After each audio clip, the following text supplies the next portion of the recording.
2절까지의 말씀입니다. 신약성경 310면에 있습니다.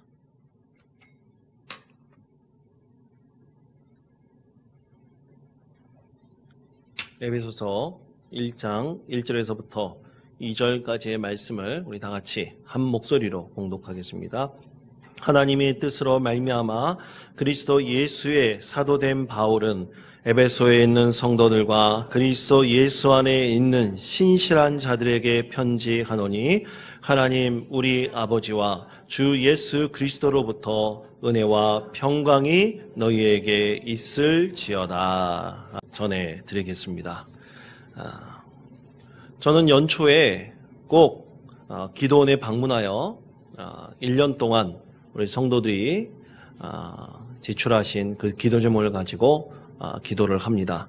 이것은 어김없이 부목사 때부터 지금까지 제가 지키고 있는 철저한 그 원칙 중에 하나입니다. 그래서 우리 성도님들을 위한 기도, 또 교회를 위한 기도, 또 제 자신과 제 가족들을 위한 기도를 하나님께 드리며 하나님과 나와의 교제 시간을 꼭 갖습니다.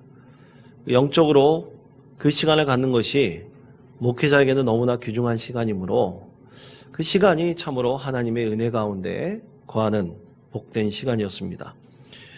저는 기도원에서 성도님들이 내신 그 기도 제목을 읽으면서 성도님들과 보냈던 한 6개월의 시간을 돌이켜 보았습니다. 아직 송구 영신 예배 때 참석하지 못하셔서 기도 제목을 내지 못하신, 가족 기도문을 내지 못하신 분이 계시다면 이제 로비에 그 가족 기도문을 마련해 놓겠습니다. 그래서 제출하시면 되는데요. 헌금함에다 같이 넣어주시면 저희들이 그것을 가지고 교육자들이 그 가족들을 위해서 기도하도록 하겠습니다. 그 기도 제목을 보면서 기도실에 앉아서 기도를 하는데 참 성도들의 많은 사연이 있구나라는 것을 알게 되었습니다. 그리고 신방을 하면서 성도님들이 말씀하신 기도 제목도 함께 보면서 또 2019년에 삼으신 기도 제목도 이렇게 보면서 함께 비교해 보기도 하였는데요. 어떤 기도는 응답을 받아서 새로운 소망으로 채워진 가족 기도문도 있었고 또 응답받지 못해서 계속해서 하나님께 이 기도로 한 해를 보내고자 소망하는 성도들의 그 기도도 있었습니다. 그러면서 이 성도들을 위해서 기도하고 있을 때 제 마음속에 들었던 생각은 우리 교회가 정말로 기도하는 교회가 되어야 되겠구나. 목회자로부터 모든 성도들이 한 마음이 되어서 함께 중보기도 하면서 하나님께서 원하시는 기도의 공동체를 이뤄가야 되겠구나 라는 그런 마음을 다시 한번 다짐하게 되었습니다.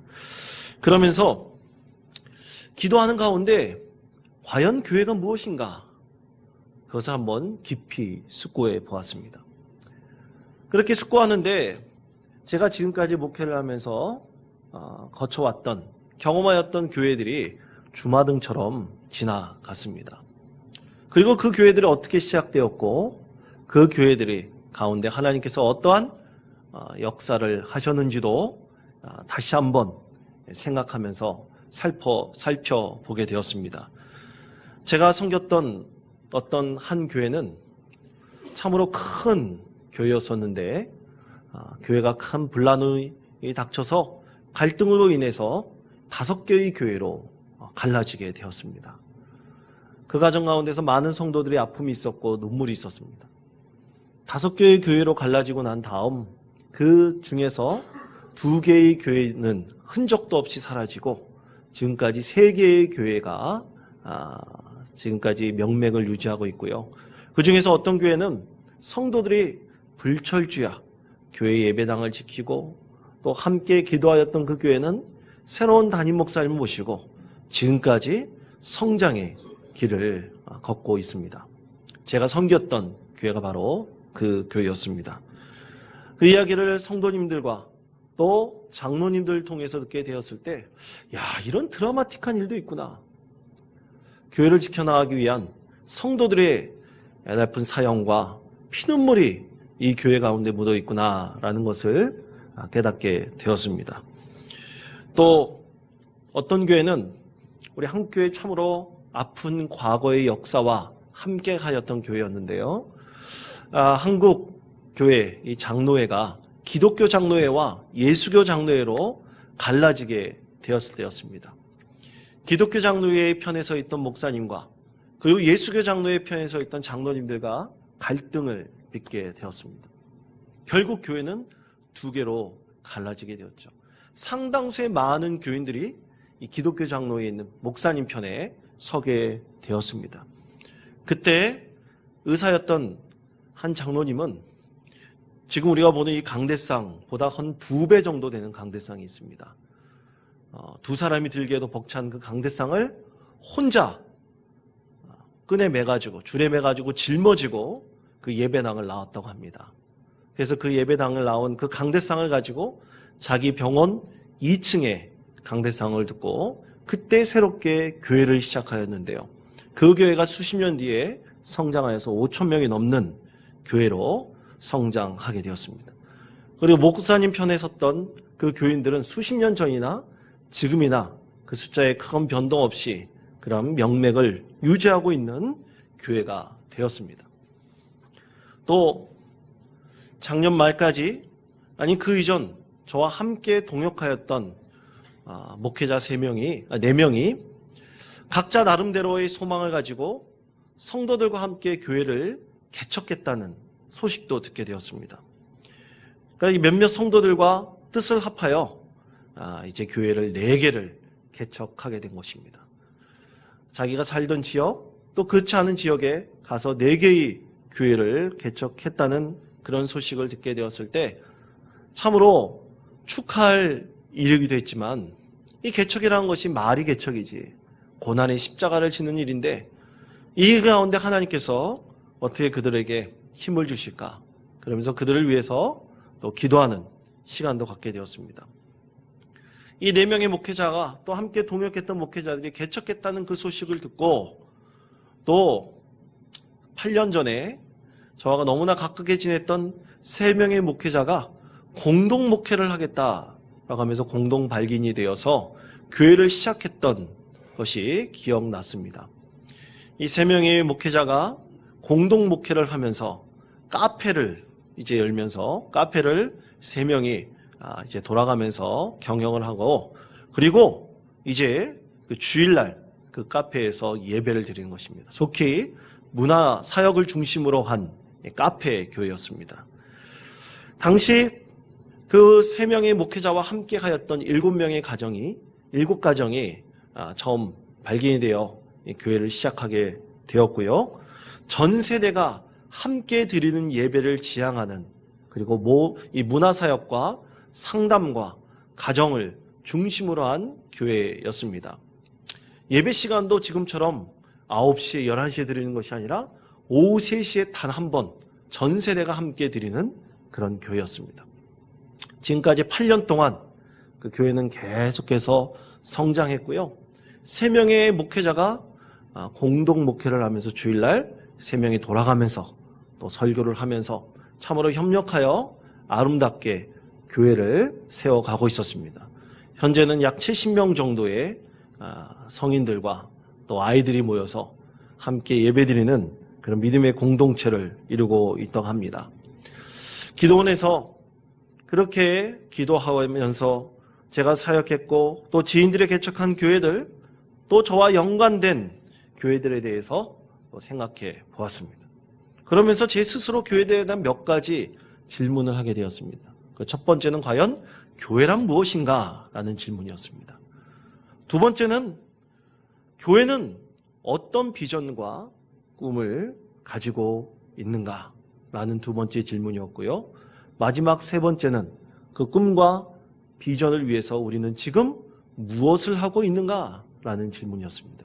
그것을 우리 교회에 대해서 한번 생각해 보았습니다. 여러분에게 한번 묻겠습니다. 60년 동안의 전통을 가지고 앞으로 계속해서 이 지역에서 복음을 증거해야 될 우리 원통장로교회는 과연 어떤 교회입니까? 하나님께서는 우리에게 어떤 비전과 꿈을 우리에게 지금 주고 계십니까? 그리고 그 가운데서 우리에게는 지금 그 비전과 꿈을 위해서, 하나님께서 주신 이 비전과 꿈을 위해서 우리는 무엇을 하고 있습니까? 저는 이 원초적이고 가장 기본적인 이 교회에 대한 질문을 여러분과 함께 나누면서 여러분과 함께 우리 교회가 꿈꾸는 이 비전과 그리고 꿈에 대해서 함께 나누고 싶습니다. 그러기 위해서 하나님께서는 오늘 저를 통해서 이 에베소의 말씀을 앞으로 매주 함께 이 에베소의 말씀을 나누면서 우리 교회가 과연 어떤 교회가 될 것인지 하나님 말씀을 전하고 계십니다. 이 말씀으로 하나님께서 우리에게 주신 비전과 꿈을 함께 발견하고 실천해 나가는 우리 모든 성도님 되시기를 바랍니다. 여러분, 에베소서는 사도 바울이 2차 전도 여행 때 시작한, 그렇게 세워진 교회였습니다. 사도 바울이 고린도에서 복음을 증거할 때 고린도에 있는 수많은 사람들이 사도 바울을 엄청나게 핍박했습니다. 그 핍박에 피해 이제 고린도에서 사도 바울은 함께 동역하였던 브리스길라와 아굴라 부부와 함께 갱그레아로 갑니다. 갱그레아에서 사도 바울이 머리를 깎습니다. 여러분, 머리를 깎는다는 것은 과거나 다른 지역이나 서양이나 동양이나 비슷한가 봅니다. 이 머리를 깎는다는 것은 뭔가 서원을 하거나 결단을 한다는 의미죠.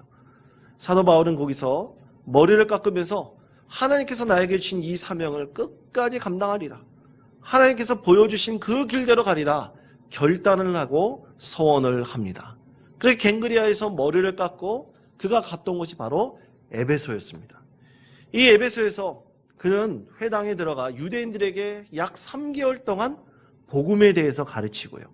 그리고 2년 동안 여러분들이 잘 들어왔던 이름 두란노 서원, 책방이 아닙니다. 이 두란노 서원에서 그가 이 유대인들과 헬라인들에게 복음을 가르칩니다.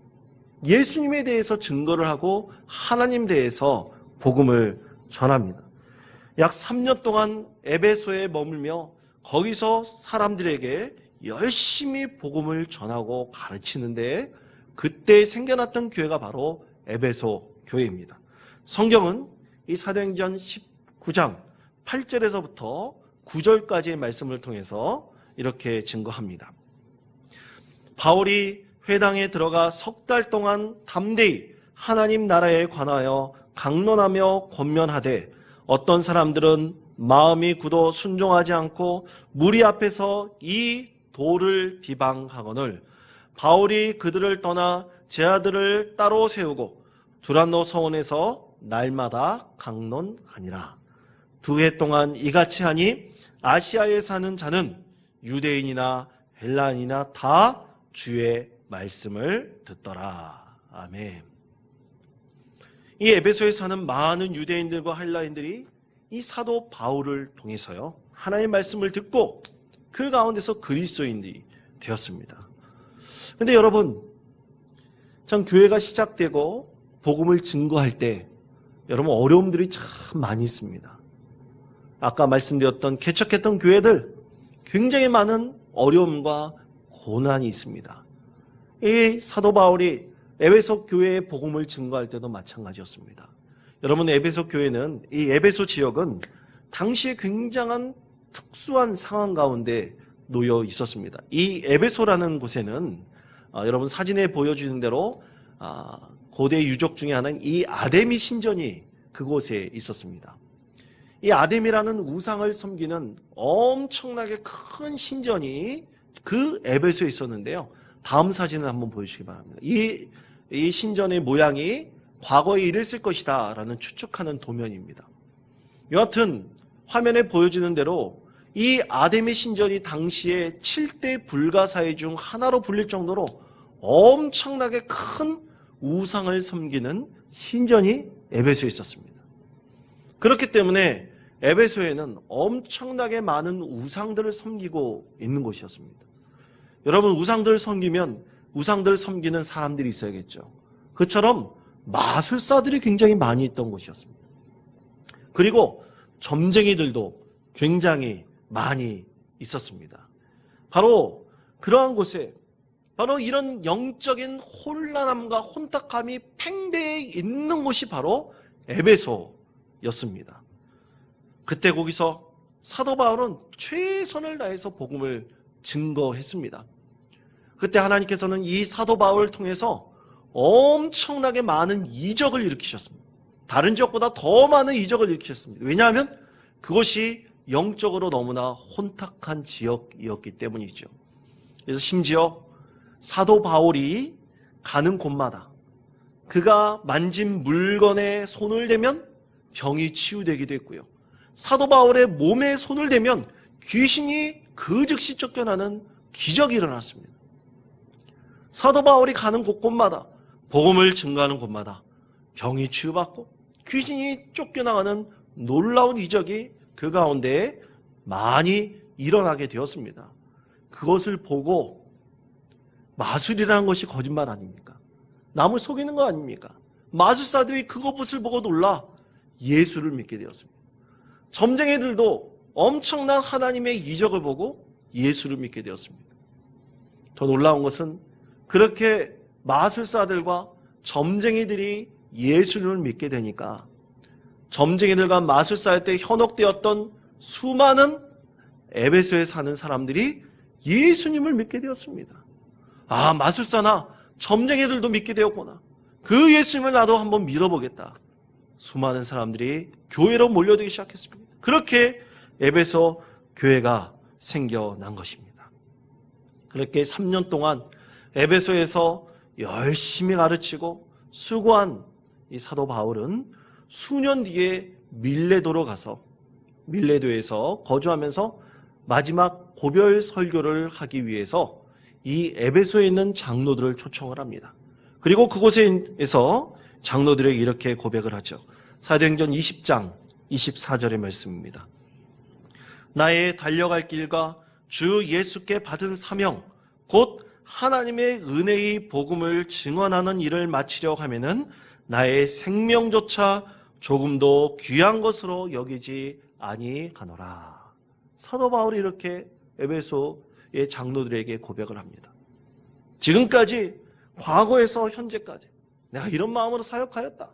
그는 이렇게 고백을 하고요. 또 사도행전 20장 31절에서 이렇게 에베소 교인들과 함께했던 시간을 추억합니다. 그러므로 여러분이 일깨어 내가 3년이나 밤낮 쉬지 않고 눈물로 각 사람을 훈계하였던 것을 기억하라. 그러면서 눈물로 그가 에베소 교회의 성도들을 가르치고 복음을 증거했던 그때를 생각하라. 그렇게 권면을 합니다. 그렇게 복음이 뿌리내리게 하여 하나님 나라의 복음을 선포한 이 사도 바울의 노력이 오늘 하나님께 주신 이 말씀을 통해서 우리가 알 수 있습니다. 그렇다면 성도 여러분, 왜 하나님께서는 3년 동안 사도 바울을 에베소에 머물게 하셔서 에베소 교회를 개척하게 하셨을까요? 그리고 밤낮 쉬지 않고 눈물로 각 사람을 가르치며 복음을 증거하게 하셨을까요? 과연 하나님께서 이 교회를 이루시기 위해, 에베소 교회를 이루시기 위해 사도 바울에게 무엇을 원하셨으며 사도 바울을 통해서 이 에베소 교회를 시작하셨을까요? 그것의 첫 번째 이유는 바로 에베소 교회는 믿음의 공동체였습니다. 여러분, 오늘 말씀 에베소 1장 1절의 말씀입니다. 에베소 1장 1절의 말씀을 우리 다 같이 한 목소리로 봉독하겠습니다. 시작. 하나님의 뜻으로 말미암아 그리스도 예수의 사도된 바울은 에베소에 있는 성도들과 그리스도 예수 안에 있는 신실한 자들에게 편지하노니. 아멘. 자, 사도 바울은 하나님의 뜻으로 말미암아 사도가 되었다고 오늘 이 말씀을 통해서 고백합니다. 그러나 이것은 사도 바울 혼자만이 아닙니다. 여러분, 하나님께서 하나님의 뜻대로 부르심을 입은 사람들을 통해서 하나님께서는 믿음의 공동체를 이루십니다. 이것이 바로 교회입니다. 믿음의 공동체가 바로 교회입니다. 여러분, 교회는 하나님의 뜻대로 부르심을 입은 사람들의 공동체라는 사실을 여러분 꼭 기억하시기를 바랍니다. 여러분이 이 자리에서 예배드리는 것은 그냥 드리는 것이 아니라 하나님께서 여러분 한 명 한 명을 다 부르셨습니다. 어떤 우연이라는 옷을 가장한 하나님의 예정하심이 여러분 가운데 있었기 때문에, 여러분을 부르셨기 때문에 하나님께서 여러분 가운데 믿음의 공동체를 이루신 것입니다. 이것이 바로 하나님의 예정하심입니다. 하나님 뜻은 그렇습니다. 하나님께서는 이 세상 모든 사람들이 하나님의 자녀가 되어 구원받기를 간절히 원하고 계십니다. 하나님 뜻대로 예수 그리스도의 보혈의 피를 흘리심으로 말미암아 이 세상 모든 사람들에게 구원의 소식을 전하시고 그들을 부르셔서 그들 가운데 하나님의 뜻대로 구원받기를 간절히 원하고 계십니다. 여러분, 사도 바울이 어떻게 예수님을 믿게 되었습니까? 어떻게 사도 바울이 다메섹으로 가는 그 길목에서 예수 믿는 사람들을 잡아 죽이려고 하려 했던 이 바울을 예수님이 만나 예수 믿는 사람으로 만들 수 있었을까요? 어떻게 이것을 우연이라고 말할 수 있겠습니까? 우리는 우연이라는 것으로 포장된 하나님의 뜻으로 말미암아 모두 하나님의 자녀가 된 것입니다. 사도 바울은 에베소에 도착했을 때 소위 복음을 들었다고 하는 몇몇의 그리스도인들을 만납니다. 몇몇의 그리스도인들이 자기가 예전에 예수님의 말씀을 들었다, 아니 사도들이 설교하는 것을 들었다, 이렇게 하면서 사도 바울을 찾아옵니다. 그렇게 사도 바울을 찾아왔을 때 사도 바울이 그들에게 가장 먼저 물었던 것이 이것이었습니다. 여러분이 믿을 때 성령을 받았습니까? 가장 먼저 물어봅니다. 그때 복음을 들었다고 하는 그리스도인들이 말합니다. 저희는 성령이 뭔지 아무것도 모릅니다. 성령에 대한 얘기를 들어본 적도 없습니다. 그때 사도 바울은 이 믿음을 가지고 있는 사람들이 도대체 믿음이 어떤 것인지 모르고 또 성령을 만나는 것이 무엇인지 모르고 예수를 믿고 거듭났다는 것이 정말 무엇인지 아무것도 알지 못하는 연약한 그리스도인들을 보게 되었습니다. 그래서 사도 바울은 그들에게 복음을 가르칩니다. 예수님에 대해서 증거를 합니다. 그러면서 그들과 함께 기도하는 가운데 그들에게 안수를 하고 그리고 그 자리에서 모든 사람들이 성령 세례를 받게 합니다. 그리고 성령 세례를 받을 때 그곳에서 안수받은 사람들이 예언도 하고 방언도 했다고 성경은 오늘 우리에게 증거하고 있습니다. 그렇게 예수 믿게 된 사람들, 성령을 받고 방언도 하고 예언도 한 사람들이 12명 정도 되었다고 했습니다. 바로 이 12명을 통해서 하나님께서는 사도 바울과 함께 에베소 교회를 시작하신 것입니다. 이렇게 에베소 교회가 시작되어서 참으로 많은 복음의 열매들 하나님께서 거두게 하셨습니다. 여러분, 이제 우리 교회에서 청소년부 수련회가 1박 2일로 1월 28일, 29일 날 열리게 됩니다. 여러분, 반드시 이 청소년부 수련을 통해서 우리 자녀들이 예수님을 인격적으로 만날 수 있기를 여러분 꼭 기도해 주시기를 바랍니다. 저는 이 청소년부 수련회가 어떤 교회에서든 열린다는 소식을 들을 때 제가 처음 예수님을 만났던 바로 그때가 오버랩 됩니다. 고등학교 1학년을 마치고 2학년으로 진학하려고 하기 전에 있는 그 겨울방학 때 저하고 너무나 가깝게 친하게 지내던 친구가 야, 우리 교회에 겨울 수련회가 있으니까 너 한번 가자. 그렇게 초청을 했습니다. 저는 다른 교회 수련회 가기가 조금 꺼림직했지만 그래도 친구가 부탁하니까 거절하지 못하고 갔고요.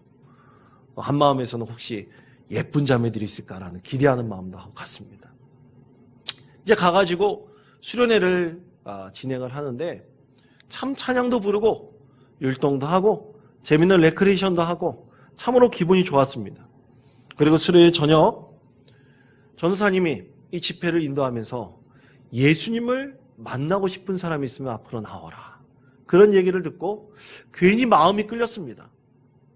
믿음 생활을 한다고 하지만 교회를 다니고 교회 나와서도 종종 졸고 앉아있는 제 자신이 너무나 부끄러웠고요.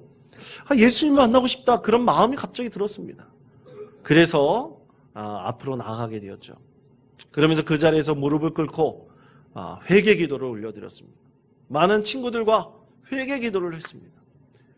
회개 기도를 하면서 참으로 많이 눈물을 흘리면서 내가 지금까지 살아왔던 시간들이 생각해 보면서 참으로 죄 많이 지었던 것, 죄된 생각했던 것들, 그런 것들을 다 낱낱이 하나님께 고백하였습니다. 기도를 올려드렸습니다. 하나님께 내 죄를 고백하였습니다. 그럴 때 참 많이 눈물을 흘렸습니다. 왜 이렇게 눈물이 많이 나는지 그 자리에서 오랫동안 기도하는데 이 회개의 기도 가운데 눈물이 끊이지를 않았습니다. 그때 갑자기 전도사님이 오셔서 제 머리에 손을 탁 얹으시고 안수 기도를 해 주셨습니다. 근데 안수 기도를 하는데 안수 기도를 하면서 방언 기도로 저에게 기도를 해 주셨습니다. 그렇게 안수를 기도를 하는데 그 안수하는 그 손이 얼마나 뜨겁고 무거운지, 그리고 정신이 갑자기 혼미해지는 것 같았습니다. 그러면서 전도사님이 기도하는데 그 기도를 제가 그냥 나도 모르게 따라하게 되었습니다. 제 입이 그냥 스스로 움직이는 것 같았습니다. 그러면서 갑자기 제 입에서 방언이 터지게 되었습니다. 참으로 놀라운 기적과 같은 일이 제 가운데서 경험하게 되었고요. 그리고 몇 시간 동안 그 자리에서 기도했는지 모릅니다.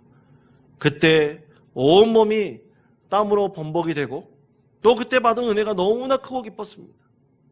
세상이 완전히 내 것처럼 느껴졌습니다. 그리고 그 이후 학교 수업을 방하면 어김없이 친구들과 함께 교회 예배당을 찾아갔고 그 예배당에서 기도하고 또 집으로 돌아갔습니다. 그것이 참으로 기쁨이고 그것이 행복이었습니다. 그때 제 평생을 하나님께 헌신하겠다, 하나님 일을 하겠다 서원하였고요. 그리고 제가 이렇게 신학을 공부하고 또 목회자가 되었던 것입니다. 친구교회 수련회에 참석한 것, 친구가 저에게 수련회에 참석하자고 권면한 것, 과연 이것이 우연이었을까요? 결코 그렇지 않습니다. 저는 지금도 하나님께서 저를 인도해 주시지 않았다면 절대로 그런 성령 세례를 받은 일은 없었을 것이다 생각을 합니다. 사랑하는 성도 여러분, 하나님께서는 여러분을 부르셨고 오늘 이 예배 자리로 오게 하셨습니다. 그러므로 여러분은 하나님께서 이루신 믿음의 공동체의 한 일원이 되셨습니다. 이 믿음의 공동체는 바로 여러분을 통해서 세워졌고 또 여러분을 통해 시작되었습니다. 이것이 바로 교회의 시작입니다. 두 번째, 에베소 교회는 거룩한 공동체였습니다. 저는 지난 시간에 이 구별됨에 대해서 또 거룩함에 대해서 하나님 말씀을 전했습니다. 이 거룩함은 세상 속에서의 구별됨을 말합니다. 당시 에베소 교회는 조금 전에 말씀드린 대로 이 아데미 신전이라는 엄청나게 큰 신전이 그 가운데 있었고 굉장히 영적으로 혼란과 혼탁을 경험하는 그런 도시였습니다. 영적 도전이 강하게 일어나는 곳이었습니다. 바로 그곳에서 하나님께서는 거룩한 공동체를 이루셨습니다. 사도 바울을 통해 성령세를 받은 12명이 함께 모여서 하나님의 말씀을 가르치고 전합을 통해서 그 공동체가 점점 커져서 영적인 공동체를 이뤘고요.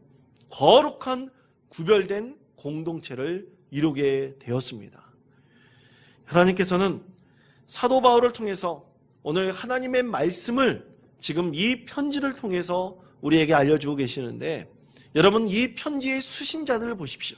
이 수신자들에 대해서 이렇게 말씀하고 있습니다. 1절 하반절에 보면 에베소에 있는 성도들과 그리스도 안에 있는 신실한 자들이라고 말씀하고 있습니다. 여기서 성도들, 신실한 자들이라는 말은 같은 말입니다. 이 성도들, 신실한 자들이라는 말 중에서 이 성도들이라는 말은 헬라어로 하기오스라는 단어를 사용하는데요. 이 하기오스라는 단어는 거룩하다, 구별되다 라는 뜻을 가지고 있습니다. 거룩하다. 하나님께서 그들을 거룩하게 구별하셨다. 그들이 바로 성도들이다. 신실한 자들이라 뜻을 가지고 있는 것입니다. 바로 성도는 구별된 거룩한 공동체이며 신실한 자들의 공동체인 것입니다. 바로 그들에게 하나님께서 오늘도 말씀하고 계시고 그들 가운데 하나님의 거룩한 공동체를 이루어가고 계십니다. 여러분, 교회라는 말은요, 헬라어로 에클레시아라고 말을 합니다. 이 에클레시아라는 단어에서 앞자리에는 에크는 뭐뭐로부터라는 뜻을 갖고 있고요. 클레시아라는 단어는 칼레오라는 단어에서 파생이 되었는데 이 칼레오라는 단어는 부르심이라는 뜻을 가지고 있습니다. 뭐뭐로부터 부르심을 받은 자들, 그것이 바로 에클레시아 교회입니다. 누구로부터 부르심을 받았습니까? 하나님으로부터 부르심을 받은 자들이 거룩한 공동체, 구별된 공동체가 바로 교회입니다. 이 거룩함이 바로 여러분을 통해서 이루어집니다. 에베소 교회는 이 거룩한 부르심을 받은 자들을 통해서 이루어진 공동체입니다. 마지막 세 번째로 에베소 교회는 은혜와 평강의 공동체였습니다. 여러분 1장 2절의 말씀을 보십시오. 1장 2절의 말씀을 우리 다 같이 한 목소리로 봉독하겠습니다. 하나님 우리 아버지와 주 예수 그리스도로부터 은혜와 평강이 너희에게 있을지어다. 아멘. 사도 바울의 축도입니다. 간절한 소망이죠. 이 은혜와 평강은 처음에 에베소 교회가 시작됐을 때부터 계속되어진 에베소 교회의 별칭이었습니다. 예수 그리스도로부터 은혜와 평강이 너에게 있을 것이다. 바로 하나님께서는 이 사도 바울이 기도하고 있는 것처럼 에베소 교회에 하나님께서 주신 은혜와 평강이 계속되기를 원하고 계십니다. 사랑하는 성도 여러분, 반드시 여러분 마음속에 이것을 품으십시오. 교회는 은혜와 평강의 공동체여야 됩니다.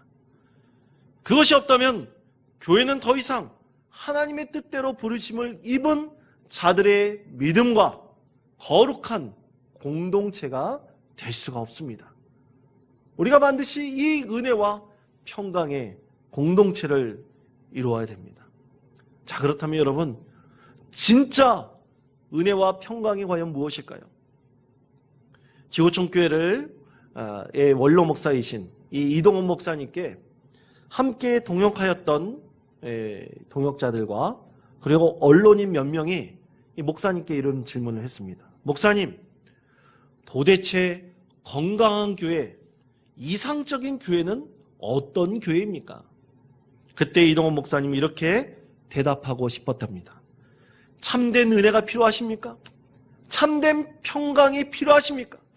그러면 우리 교회로 오십시오 라고 말할 수 있는 교회입니다. 저는 이 말이 참으로 우문현답이라 생각을 합니다. 진정한 은혜와 평강을 누리는 교회 공동체, 여러분 정답은 없습니다. 모델은 없습니다. 그러나 저와 여러분이 섬기는 바로 이 교회를, 원통 장로교회를 이런 은혜와 평강의 공동체로 만들어 가시기 바랍니다. 그럴 때 하나님께서 여러분을 통해서 참된 은혜와 평강이 무엇인지를, 그 교회의 은혜와 평강이 무엇인지를 깨닫게 해주시고 알게 해주실 것입니다. 이러한 소망을 가지고 늘 교회를 위해서 애쓰시고 기도하시는 저와 여러분이 되시기를 간절히 축원드립니다.